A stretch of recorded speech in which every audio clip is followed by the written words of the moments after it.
I don't know whether you have the qualification as you have said this in this big committee that you said you claim that you are the masters in project management. Is it? You claim it or not? நீங்க சொன்னீங்க உங்களுக்கு master in project management இருக்கு. So you doesn't know what is the steps in project management.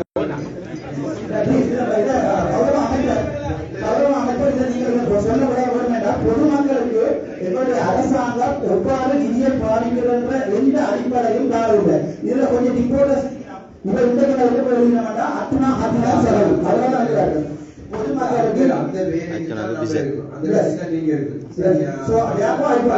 மக்களை தெளிவுபடுத்த வேண்டிய வேலைதான். சரியா ஒன்று நான் இதுல நான் சொல்லிக் கொள்றேன் என்னன்னு கேட்டா இந்த திட்டங்கள் வகுக்கப்பட்டு இது லாஸ்ட் ஃபைனல் டைம். சரியா இந்த ஃபைனல் டைம்ல நீங்க சொல்ற மாதிரி சரியா பட் ஆனா எங்களுக்கு எல்லாருக்கும் தெரியும் இதுதான் இதனால வரைக்கும் நடைபெறும். அதனால அதுதான் ஒரு விஷயத்தை தெரிஞ்சுக்கிறேன். அடுத்த வருஷத்திலிருந்து இவ்வாறு இடம்பெறாது என்கிற நான் சொல்றேன்னாக்கா நாங்க முதல் இன்றைக்கு இருக்கின்ற இதுகளை தெரிந்து கொண்டு அடுத்த வருஷத்திலிருந்து இதுல வினைத்திறனற்ற செயல்பாடு இருக்குமாக இருந்தால் அதை வினைத்திறனுள்ளதாக மாற்றிக்கொள்ளுகின்ற செயல்பாட்டினை முன்னெடுப்போம். அதற்கு நாங்கள் முரண்பாட்டு அல்ல உடன்பாட்டு அண்டர்ஸ்டாண்டிங் வேலை செய்வதற்கான கட்டமைப்பு உருவாக்கி அமைச்சர்களே உங்களுடைய எந்த அதாவது அரசாங்கமாக இருக்கட்டும் செல்ஃப் எக்ஸ்பிளனேஷன் சொல்றார்கள். அதாவது நாங்கள் எங்களை சீர்தூக்கி பார்க்க வேண்டும், எங்கே பிழைவிட்டு இருக்கிறோம், அதனால் அடுத்த கட்டம் அந்த பிழைக்கு போகக்கூடாது. இப்போது எந்த அரசாங்க அதிகாரியாக சொல்றாராக இருந்தால் அரசாங்க அதிகாரியாக எனக்கு யாருமே சொல்வது முடியாது என்று எண்ணிக்கை அரசாங்கம் நீங்கள் ஒரு பெரிய ஒரு பிரச்சனைக்கு முகம் கொடுக்கும். நாங்கள் எண்ணிக்கை அரசாங்கத்திட்ட மனத்துடன் சப்போர்ட் அடிப்படையில் எங்களுக்கு உதவுவதற்காக இந்த கோயிலை கேட்டவர்களுக்கு நன்றி.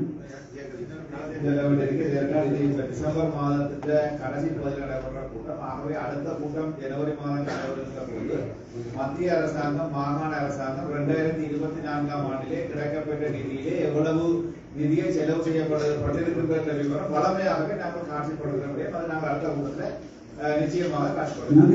இதுல கணக்கு இடங்களோட பிளாங்கா இருக்கு. அவருக்கு பார்க்க சான்ஸ் இல்லை. பார்க்க உதாரணத்துக்கு பாத்தீங்கன்னா சுற்றுலாத்துறை பார்ப்போம் 65 மில்லியன் செலவு விவரம். நீங்க டிசம்பர் மாதம் சொல்றீங்க 9 மில்லியன் தான் பாவிக்கிறோம். 65 மில்லியன் மொத்த தொகையில 9 மில்லியன் தான் பாவிக்கிறோம். அப்ப காரணங்கள வாழ்க்கையில ரோடு போடப்படாது. நாங்கள் சாட்டி கடற்கரைக்கு ஒரு சுற்றுலாத்துறை வரப்போறதில்லை. இந்த சுற்றுலாத்துறை சம்பந்தமான அமைச்சர்கள் யாராவது இருக்கீங்களா?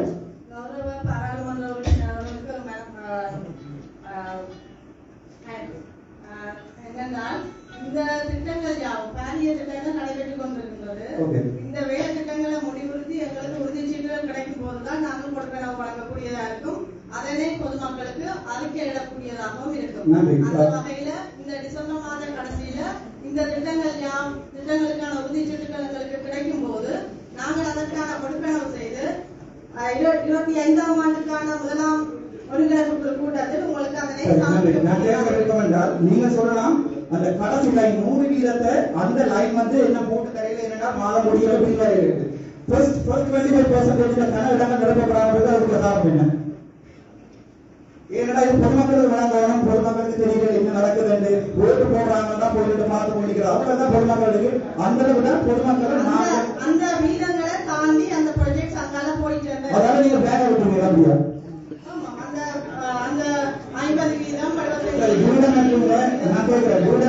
இதுல ஃபர்ஸ்ட் 25% முதல் காலாண்டு என்ன செய்வீங்க? எவ்வளவு வீதம்? ஏன் அது இப்ப போடப்படுது? அதுல பூர்த்தியாகி 75 வீதத்துல 9 வீடுகளும் 5 வீடுகள் 100 வீதமாக பூர்த்தி அடையும். நான் கேட்கறது என்னன்னா ஏன் 50 வீதம் 25 வீதம் பிளாங்கா இருக்குது?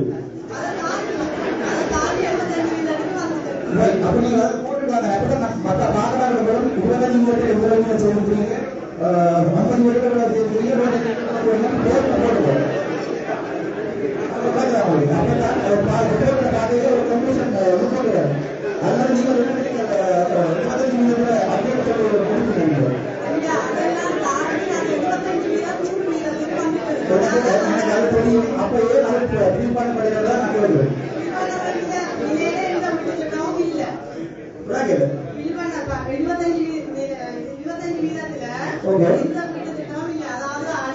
அதிகாரம் போட்ட நிலையிலேயோ அல்லது கூற வேண்டிய நிலையிலேயோ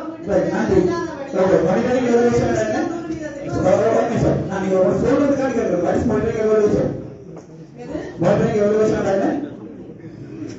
தெரியாதா? கேட்கா கோல்ட் ப்ளீஸ் கோல்ட் ஃபர்ஸ்ட் 25% போடுறோம்மா.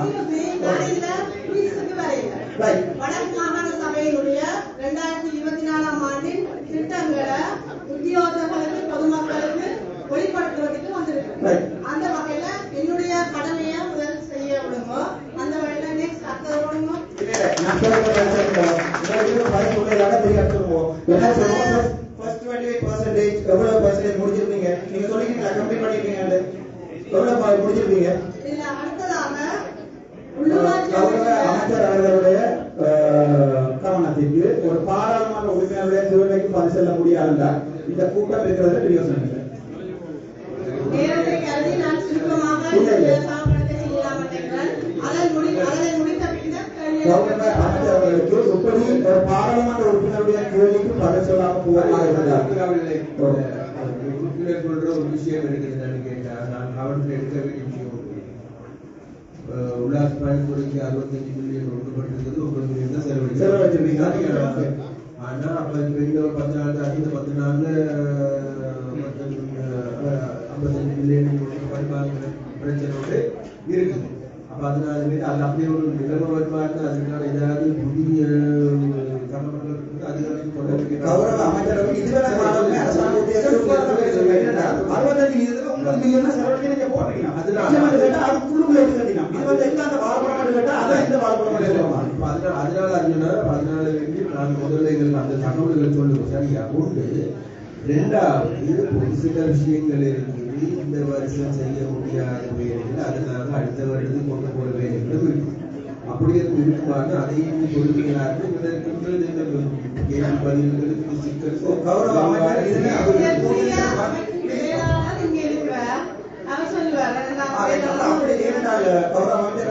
நாங்கள் மொத்த செலவு 65 மில்லியன் அரசாங்கம் தந்திருக்கு. Government has started 65 million. Whereas we spent only 9 million now. So how can you say we have spent 60 crore, 50 million? Yes, please I repeat. உள்ளூராட்சி அமைப்புகளும் சபைகளும் இதில் வீடு அமைப்பு மட்டும் நாங்கள் நேரடியாக அமைத்து செய்யும். இது மிக மிக குறைவு. 30 மில்லியன் 20 வீடு தான். இந்த வீடுகள் வந்து அந்தந்த சொந்த வீட்டுக்காரரே செய்கிற வேலையா. அதில் இந்த வீட்டு வேலை எல்லாமே முடியும். ஆக ஒரு 4 வீட்டுக்கு ஃபைனல் ஒரு லட்சம் கொடுக்காம இருக்குது. 2000 அளவை போட முடியாது. அதை போட்ட உடனே அந்த பேமெண்ட் முடிச்சிடுவார். 2% இப்போ குறைவாக காட்டுறதுக்கு காரணம் என்னென்றால் எங்களுக்கு சில 2 பெரிய திணைக்கிறார்கள். ஒரு டிவி ஆர்டி ரோட் டெவலப்மெண்ட் டிபார்ட்மெண்ட் அல்லது உள்ளூராட்சி திணைக்கிறார். இந்த 2 தான் கூடுதல் நிதியை பாதிக்கிற நிறுவனங்கள். வருஷ கடைசியில தான் எங்களுக்கு மாகாண சபைக்கு நிதி கிடைக்கிற வழியா இந்த ஆர்டிடி தந்த வேலையில 100% ஏற்கனவே தந்த ஆண்டு செய்து முடிச்சிருக்கு. இப்ப மேலதிக நிதி தரப்பட்டிருக்கு. ஆர்டிடிக்கு ஒரு 15 நாளுக்கு முதல் தான் அந்த நிதி எடுத்தாரு. இப்ப நாங்க 100% காட்டணும்னா அந்த நிதியை நாங்கள் எடுக்காம இருந்தால் நாங்க 100% இப்பவே ஆர்டிடி என்ஜினியர் இருக்கிறோம்.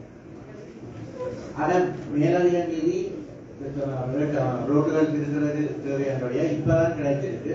இந்த வருஷம் முடிகிற நிலையில ஆர்டிடி அந்த வேலையை முடிச்சு செய்யும். ஆர்டிடி 100% தன்னுடைய தனது தந்த நிதியை ₹1 திரும்பாம செய்யக்கூடிய ஒரு திணைக்களம். அந்த வகையான பட்ஜெட்டை பார்க்கணும். அதே மாதிரி சுற்றுலாத்துறையை சுற்றுலாத்துறையும் எங்களுக்கு தான் கருது. உண்மையா என்னன்னா சுற்றுலாத்துறை மத்திய அரசாங்கம் செய்யப்படுது. எங்களுக்கு ஒரு வருஷம் ஒரு சிறிய அமைப்பு தான் ஆகப்பட்டிருக்குது. அந்த நிதியை நாங்கள் தான் கவனித்து கொடுக்கலாம். இதுல வந்து அந்த பெருந்தொகையான நிதி எங்க வைக்கிறேன்னு சொன்னா ஒரு 69 மில்லியன் நிதி கிடையாது. அது வந்து 3 வருஷத்துக்குரிய திட்டம்.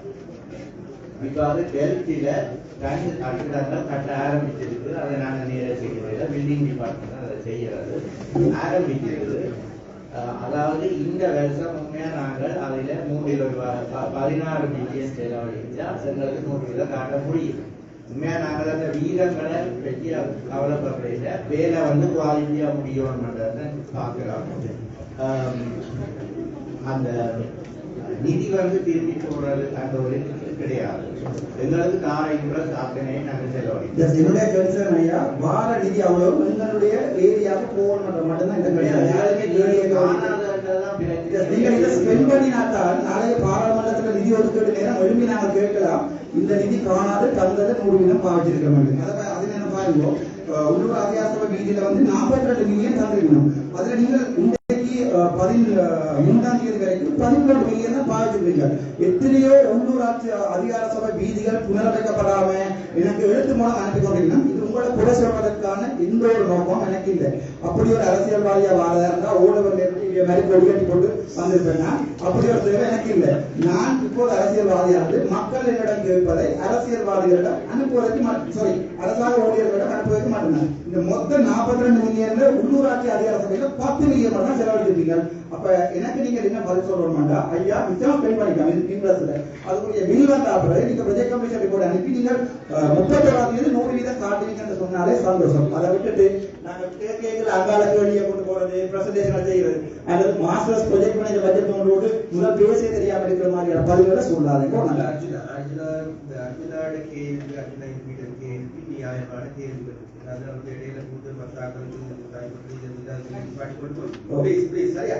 ஆனா அர்ஜுனா கேட்கிற கேள்வியில நியாயம் இருப்பது கேட்டா ஒதுக்கப்படுகின்ற நிதி நடைபெறுதா இல்லையா என்பது தெரிந்து கொள்ளக்கூடிய உரிமை எல்லாத்துக்கும் இருக்கு. அந்த அதுக்கான பதிலோட சரியாக இருந்ததுங்கிறத நம்ம சொல்றோம். அதே நேரத்தில் தனிப்பட்ட ரீதியான தாக்குதல் தனிப்பட்ட ரீதியான ஐயா அது வேண்டாம். என்கிட்ட நாளைக்கு நாங்கள் அவங்களோட வேலை செய்யணும். இல்ல இதுல என்ன தவிர மிச்ச யார் பண்ண விட்டாலும் தனிப்பட்ட ரீதியா நான் கேள்வி வைப்பேன் என்றால் நான் இல்ல இல்ல சார், என்னன்னா இந்த விஷயம் வந்து பொதுமக்களுக்கு தெரியப்படுதில்லை. நன்றி.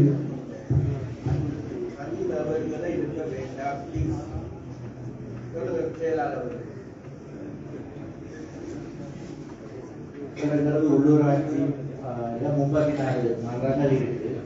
வீதிகளை வந்து அவன் நேரடியாக தான் செய்யறது. எங்களுக்கு ரோடுக்கு தந்த காசு 1 ரூபா கூட திரும்பி போகாது. நாங்கள் டிசம்பர் 31 முடித்தோம். எங்களுக்கு உண்மையாக நீங்க இப்ப போன பொருளாதார பிரச்சனைக்கு பிறகு இந்த வருஷம் தான் முதல் ஓரளவுக்கு வேலை செய்யக்கூடிய காசு கிடைச்சிருக்கு. இதை போல எங்களால நீங்கள் 50 மடங்கு தந்தாலும் வேலையில செய்ய முடியும். இப்ப பிரச்சனை நாங்கள் சிஓட்டவில்லை. உண்மையாக அரசாங்கம் ஒதுக்குற காசு குறைவேண்டாதான். இம்ப்ரெஸ்மென்ட் 64 மில்லியன்ல 9 மில்லியன் மட்டும். I would like to say this in English so this goes to media. They have sent you 64 million and otherwise we have spent only 9 million. Then you can't claim the government saying that they are not allocating enough money. First we have to spend this money and then we can ask more. Isn't it கௌரவ அமைச்சர் அவர்களே, நாங்கள் தந்த முழு தொகையை செலவழிச்சு போட்டு நாங்கள் பாராளுமன்றத்தில் போய் எங்களுக்கு காணாது கேட்பது நியாயமா? அல்லது 65 மில்லியன் தந்த போது 30 மில்லியன் மட்டும் செலவழித்து போட்டு காணாது கேட்பது நியாயம்?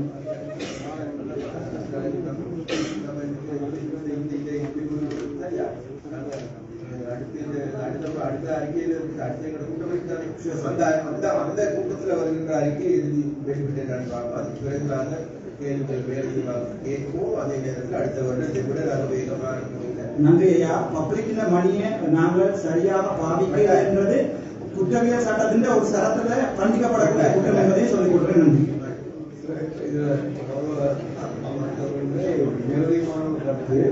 இதுல வந்து செயலாளர் உள்ளாட்சி அமைச்சு சொன்னது போல இதுல வந்து பெரிய ப்ராஜெக்ட் 3 வருஷம் ப்ராஜெக்ட்.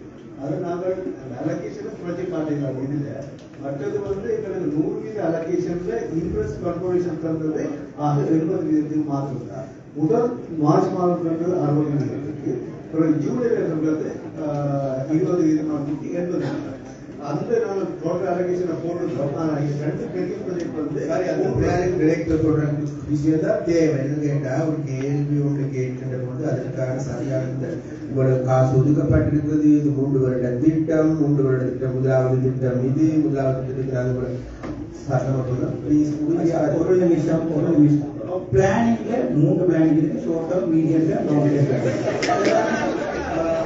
எனக்கு ஒரு நிமிஷம் இதுல இது வந்து மீடியம் டேர்ம் ஷார்ட் டேர்ம்ன்றது லெஸ் தேன் 1 இயர் 1.5 இயர்ஸ்ல ஷார்ட் டேர்ம் பிளான் சொல்றது மீடியம் டேர்ம் பிளான்ன்ற சொல்றது அரசாங்கம் உங்களுக்கு தெரியும் 2 to 5 இயர்ஸ் இப்போ நீங்க சொல்றது 3 இயர்ஸ் என்றபடி அது மீடியம் டேர்ம் பிளான் வருது லாங் டேர்ம் பிளான்ன்றது 10 இயர்ஸ் பிளானிங்ல நான் எம்ஓ பிளானிங் வைத்தியசாலை என்னன்னா இந்த மீடியம் டேர்ம் பிளானிங்ல ஐயா நீங்க போடேக்குள்ள இந்த பெர்சன்டேஜ் இயருக்கு ஏற்ற மாதிரி போட்டுக்கணும் பட்ஜெட்ல இல்லையோ இப்ப நீங்க டோட்டல் இந்த இயருக்குரிய 2024 கூடியது எவ்வளவு செலவழிச்சிருக்கோம்னு சொல்லணும் இப்ப சொல்லலாம் நீங்கள் 2024 சொல்லி இந்த பிரசன்டேஷன் ஹெடிங்க போட்டுட்டு இப்ப சொல்லலாம் பெரிய ப்ராஜெக்ட் நான் சொல்றேன் இப்போ நீங்க இதை சொல்லியிருக்கோம் என்னுடைய ஒவ்வொரு ப்ராஜெக்ட்டுக்கும் தனித்தனியாக இந்த அமைச்சுக்கு இந்த 2023ஆம் ஆண்டுக்கு மொத்த தொகையில எவ்வளவு செலவழிச்சிருக்கோம் 2024 மொத்த தொகையில எவ்வளவு செலவழிச்சிருக்கோம் 2020 எதிர்பார்க்கிறோம் அதுல எவ்வளவு போடணும் சொன்னீங்கன்னு சொன்னாதான் இதுல பார்த்து கொண்டிருக்கிற ஆட்கள் எல்லாரும் நினைக்கணும் 2024ஆம் ஆண்டுல